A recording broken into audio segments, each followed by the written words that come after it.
So எதை base பண்ணி நீங்கள் உங்களோட உதவியாளர்கள் எல்லாம் செலக்ட் பண்ணுறீங்கன்னு தெரிஞ்சுக்கலாம். பேசிக்காக என்னென்னா வந்து கிட்டத்தட்ட இப்போ நம்மளோட ஒரு 2-3 படம் 2-3 வருஷம் ஒர்க் பண்ணுறாங்கன்னா வெளி உலகத்தோடு அப்படியே அவங்களுக்கு கனெக்ஷன் கட் ஆகிடும்.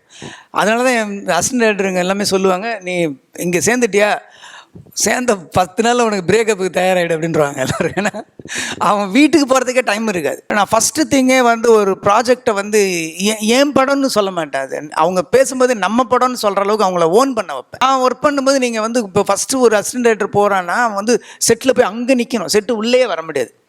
இப்போ இங்கே இருக்கோன்னா அங்கேருந்து இப்போ இந்த வெளியில் இருந்துக்கிட்டு ஆள் டேக்கப்போ உள்ளே வரக்கூடாது, அங்கே யாராவது தூரத்தில் போகக்கூடாது, தூரத்தில் வண்டியை பிளாக் பண்ணணும்னு ஒரு வருஷம் அதுக்கே போயிடும். அவனுக்கு ஷூட்டிங் என்ன நடக்குதுன்னு என்னன்னே தெரியாது. லாங்கில் வந்து ஃபீல்டு கிளியர் பண்ணுறதுன்னு சொல்லுவாங்க. அந்த ஃபீல்டு கிளியர் பண்ணுறது ஒர்க்கில் இருந்து அப்படியே கொஞ்சம் கொஞ்சமாக அவன் வரத்துக்குள்ளே ஒரு 3-4 இயர்ஸ் போயிடும். ஆனால் என்னோடய இதில் வந்து எல்லாருமே எல்லா ஒர்க்கும் பண்ணணும் அப்படின்ற மாதிரி இருக்கும். எல்லாருக்கும் எல்லாம் நடக்கணும்னு தெரியும். ஒரு சீன் பேப்பர் படிப்பாங்க, அந்த சீன் பேப்பர் எந்த ஆர்டரில் எடுக்கிறோம் அப்படிங்கிறத அவங்க ஃபஸ்ட் டேவே பார்த்துக்குவாங்க. ஃபஸ்ட்டு ஒரு க்ளோஸ்அப் வைக்கும்போது எதுக்கு இந்த க்ளோஸ்அப்னு எனக்கு தெரியாது, அது தெரியறதுக்கு 2 படம் ஆகும் 3 படம் ஆகும்.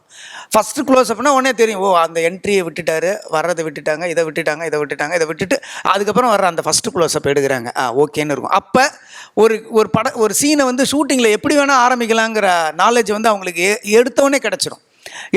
அதே மாதிரி 2 படம் ஒர்க் பண்ணிட்ட பிறகு நான் என்ன பண்ணுவேன்னா, ஏதாவது பிக்கப் ஷாட்ஸ்னு சொல்லுவாங்க. ஒரு பிக்கப் ஷாட்ஸ்னால் ஒரு ட்ரெயின் வர்ற மாதிரி ஷாட்டு, இந்த பில்டிங்கோட எக்ஸ்டீரியர் ஷாட்டு, இந்த போர்டை மட்டும் வைக்கிறதுன்னு ஒரு ஷாட் இருக்குன்னா அதை யார் வேணால் எடுத்துக்கலாம். ஏன்னா அது வந்து இங்கே 2 பேர் இருக்காங்க, இதுக்கு வந்து ஒரு கேமரா வச்சு ஒரு ரேஞ்ச் எடுத்து இன்றைக்கி வாட்ஸ்அப்பில் அனுப்பிச்சோன்னா இன்னும் கொஞ்சம் வைடு வச்சுக்க அப்படின்னா வைடு வச்சுக்குவாங்க. இல்லை ஒருத்தங்க பாக்கெட்லேருந்து கன் எடுக்கிற மாதிரி ஒரு க்ளோஸ்அப்னா இது வந்து பிக்கப் ஷாட்ஸ்னு சொல்லுவாங்க. இது வந்து செகண்ட் யூனிட் பண்ணுவாங்க. அதை வந்து நான் என்ன பண்ணுவேன், அசிஸ்டன்ட் டைரக்டர் போய் எடுக்க சொல்லுவேன். எடுக்க சொல்லி இப்போ அவங்க பார்க்கும்போது, இல்லையா அது லோ ஆங்கிள் வையானே எப்படி வச்சுருக்க, ஃப்ளாட்டாக வச்சுருக்க, எப்படி வச்சுக்குவான், இல்லை வந்து தெரியும் ஸ்கை வச்சு எடு அப்படின்னு சொல்லுவான். ஸோ அங்கே போய் அவன் தனியாக ஒரு கேமரா வச்சு அவன் ஆக்ஷன் அப்படின்னு சொல்லி ஒருத்தன் பண்ணும்போது அவனுக்கு ஒரு ஆசை வந்துடும், அடே நம்ம ஆக்ஷன் சொல்லணும்டா அப்படின்னு வந்துடும். இது வந்து நான் வந்து அவன் என்கிட்ட சேர்ந்த ஒரு வருஷத்துலேயே அவனுக்கு அந்த எக்ஸ்பீரியன்ஸ் வந்துடும்.